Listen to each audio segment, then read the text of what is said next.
တက်ပြီးငိုကြွေးတောင်းပန်ခဲ့တာပါထိုညက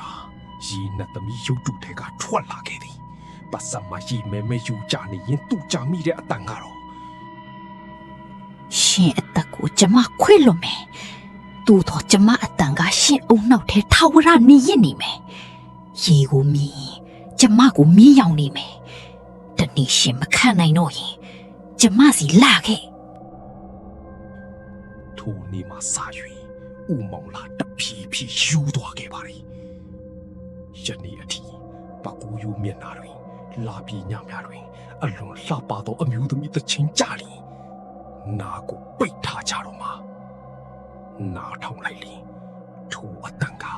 မိအုံနောက်ထဲထာဝရနေရပါလိမ့်မယ်ဘယ်တော့မှမရတော့ပါဘူး